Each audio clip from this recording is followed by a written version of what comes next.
कहती है वह ब्राह्मणी पार्वती से जाकर कि हे जगत जननी माँ, मैं आपको कोई आदेश नहीं दे सकती, बता नहीं सकती, परंतु इतना सा कह सकती हूं कि इस लोक में यदि सबसे बड़ा धर्म है तो वह कौन सा है? पतिव्रता धर्म। और जो भी इसका पालना करती है, इसको धारण करती है, वह सर्व सुखों को प्राप्त हो जाती है। इसलिए कभी भी आप अपने पतिव्रता धर्म से विमुख मत होइएगा। जिनके साथ आपको भेजा जा रहा है सदैव उनमें ही अपने मन को लगा के रखिएगा। कहती है कि यदि पतिव्रता धर्म को पालना की जाए तो उससे भगवान भी प्रसन्न होते हैं। हाँ, वह भगवान सदैव आशीर्वाद देते हैं। बहुत बड़ा फल बताया है, बहुत बड़ा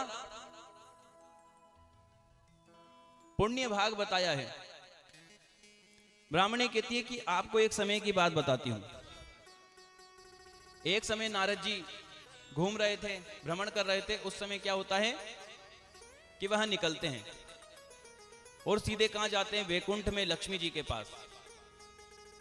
और लक्ष्मी जी अपना मानस बनाकर बैठी थी कि मुझसे बड़ी कोई पतिव्रता धर्म निभाने वाली स्त्री इस दुनिया में होगी नहीं, पूरे लोक में नहीं होगी, 7 भुवनों पे नहीं होगी।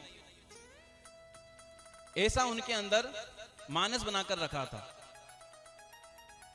और यही बात सरस्वती जी सोचती थी और यही बात पार्वती जी भी सोचती थी। हाँ, कि जो ये पतिव्रता धर्म है ये हमसे अच्छा कोई निभा ही नहीं सकता।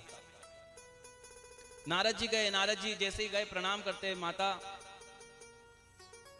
कहती आइए बैठिए। और कहां से आ रहे हो? तो कहते हैं कि मैं अत्रि जी के यहां पर गया था और जब मैंने वहां अनुसुईया जी से भेंट करी तो मुझे यह पता चला कि तीनों भुवनों में उनके समान पतिव्रता धर्म धारण करने वाली स्त्री है ही नहीं। ऐसी स्त्री कहीं भी नहीं है। मां लक्ष्मी ने सुना कि अच्छा, फिर हम क्या हैं कि माता आप तो हो, परंतु वह जिस प्रकार से अपने धर्माचरण का पालन करती है ऐसी कोई हो भी नहीं सकती। माता के मन में थोड़ा सा ईर्ष्या आ गई। महिलाओं के मन में ईर्ष्या जल्दी आती है। भगवान ने कुछ सॉफ्टवेयर डालकर भेजा है और पुरुषों के ऐसा सॉफ्टवेयर है जिससे वह थोड़ा सा अहंकार को प्राप्त हो जाते हैं। अपने आप महिलाओं में अपने आप ईर्ष्या आ जाती है। माता लक्ष्मी के भी ईर्ष्या उत्पन्न हुई। कहती है कि ऐसा कैसे हो सकता है? नारद जी तो बोलकर चले गए। अब मां लक्ष्मी, मां सरस्वती, मां पार्वती की भेंट हुई। उन्होंने कहा कि हमसे भी उच्च कोटि की पतिव्रता धारण करने वाली स्त्री है, तो क्या करना चाहिए? कि उनकी परीक्षा करनी चाहिए। उनकी यदि परीक्षा की जाएगी तभी तो पता चलेगा कि वह धर्म आचरण को निभाती हैं कि नहीं। तीनों की तीनों लगी पीछे। पार्वती भोलेनाथ के पीछे पड़ गई कि नहीं नहीं आप परीक्षा लीजिए। सरस्वती जी ब्रह्मा जी के और मां लक्ष्मी विष्णु जी के पीछे पड़ गई कि नहीं नहीं आप तो परीक्षा लीजिए। कहते हैं देवी क्यों पीछे पड़ती हो? परंतु ईर्ष्या जब उत्पन्न हो गई तो जब तक परीक्षा नहीं होगी तब तक शांति भी नहीं मिलने वाली।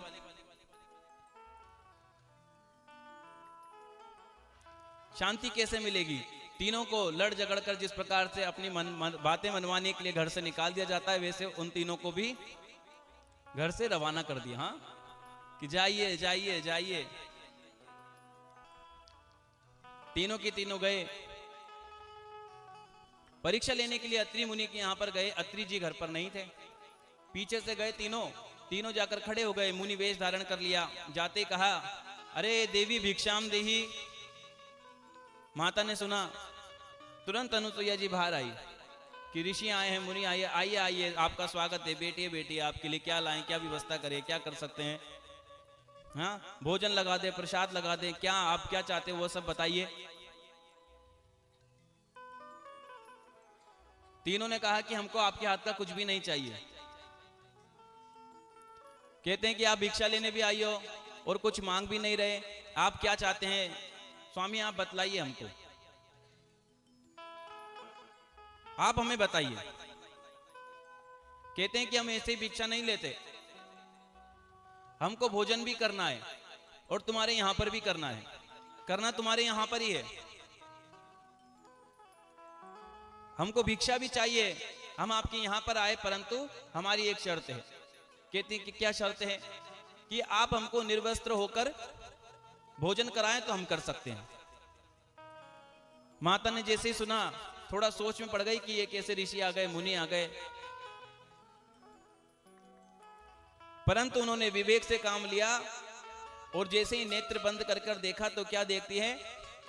अपने पतिव्रता धर्म को आगे रखकर उन्होंने जैसे ही देखा तो क्या देखती है कि ये तो साक्षात ब्रह्मा विष्णु और महेश मेरे द्वारे आए हैं।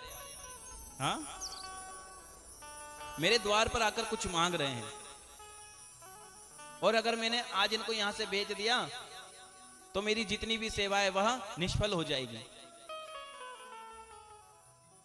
तीनों मुनि खड़े हैं, अनुसुईया जी ने हाथ में जल लिया, कहा कि आज तक मैंने जितने भी पुण्य किए हैं, पतिव्रता धर्म को पालन किया है, पर पुरुष की ओर नहीं देखा हो, तो आज ये तीनों जो खड़े हैं मेरे सामने 6 महीने के बालक बन जाए।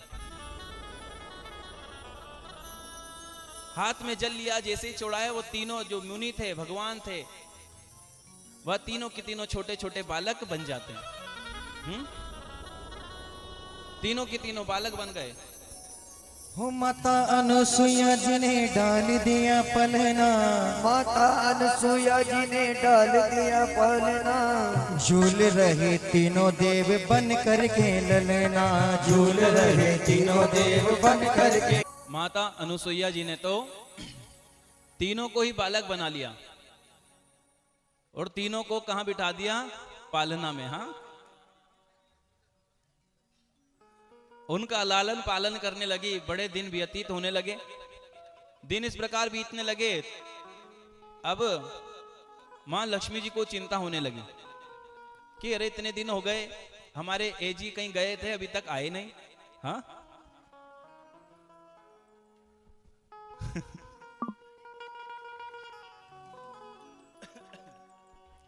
कहीं चले गए हैं, दिख नहीं रहे। पूछने गई है मां सरस्वती जी के कि क्यों आपके ओजी आए नहीं आए? वो भी कहती है कि नहीं, हमारे एजी तो नहीं आए। फिर दोनों मिलकर जाती है मां पार्वती के पास, कहती है कि आपके एजी ओजी आए कि नहीं आए?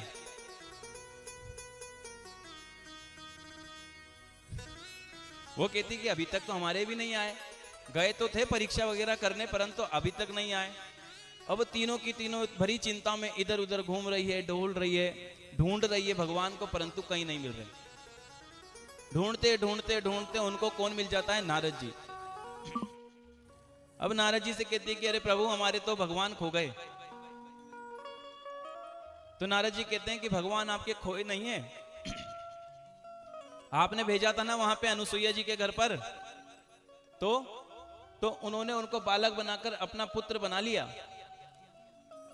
हाँ,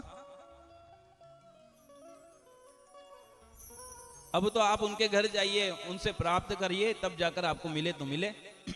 वो अगर अपने पुत्रों को आपको दे दें तो बड़ी बात है। तीनों की तीनों जाती है, अत्रि जी के आश्रम पर जाती है, और जैसे ही जाती है तो क्या देखती है कि वहां पर आंगन में पालना लग रहा है और तीनों के तीनों बड़े आराम से आनंद कर रहे हैं। अब इशारे में बोल भी रही कि ए जी, अरे सुनिए जी, आ जाइए। अब जैसे भोले बाबा ने देखा, अरे क्या रोज की चिक, आज यहां बड़ी आनंद मिल रहा है। अब दूर से खड़ी बुला रही है, परंतु तीनों की तीनों देख नहीं रहे। उन्होंने सोचा कि यह तो अपनी अपनी मनमानी कर रहे हैं। अनुसुईया जी के चरणों में जाकर गिरी, अरे माता, कहती है कि अरे आप कौन हो तीनों? कहती है कि आपके जो ये बालक हैं, इनकी हम धर्म पत्नियां हैं, तो हम आपकी बहू हुई। हाँ, हम तो आपकी बहुएं हैं। अब जैसे ही सुनती कि हमारी बहू है, अरे आइए आइए आइए, तीनों को बिठाया। बताइए कैसे आना हुआ? कि बस ऐसे ही आ गए माता, आपके दर्शन करने आए थे। आज इस बात का पता चल गया कि इस लोक में तो क्या, सारे भुवनों में आपके समान पतिव्रता धारण करने वाली स्त्री नहीं है। बस माता हम तो आपके सामने झोली कर रहे हैं, आप इन तीनों नन्हे बालकों को हमारे हवाले कर दो। हाँ, यह तीनों को हमें वापस सौंप दीजिए। बड़ी भावुक हो जाती है माता के भी, कहती है कि बताओ, तीन लोग के स्वामी हैं, तीनों के तीनों मेरे पालने में हैं, और ये तीनों जो महारानियां हैं वो भी आज मेरे आंगने में हैं। हाथ में जल लेती है, कहती है कि मैंने जितना पतिव्रता धर्म का यदि पालन किया है तो यह तीनों वापस पुनः पुरानी अवस्था में आ जाए। जैसे ही जल छोड़ती कि तीनों के तीनों ब्रह्मा विष्णु महेश तीनों सामने खड़े होते हैं। भगवान बड़ा आशीर्वाद देते हैं कि मां आपके समान किसी को नहीं देखा आज तक, जो हम तीनों को बालक बनाकर अपने पालने में सुला लिया आपने। हम आपको आशीर्वाद देते हैं कि आपके जब पुत्र होंगे तो हम तीनों ही होंगे। तीनों आशीर्वाद देकर जाते हैं। और मां अनुसुईया के जो पुत्र हुए हैं, चंद्र, दुर्वासा और कौन थे? दत्तात्रेय जी। हाँ, तीनों भगवान के अंश, तीनों भगवान स्वरूप ही है। भगवान ने आशीर्वाद दिया है, उनके पुत्र हुए हैं। मां ब्राह्मणी कहती है मां पार्वती से कि जिसने पतिव्रता धर्म का पालन किया है वह अपने आंगन में भगवान को भी सुला सकती है, स्वयं का बालक बनाकर। और जिसने इस धर्म का, पतिव्रता धर्म का अनाचरण किया है, उसके बारे में भी थोड़ा सा सुन लीजिए आप।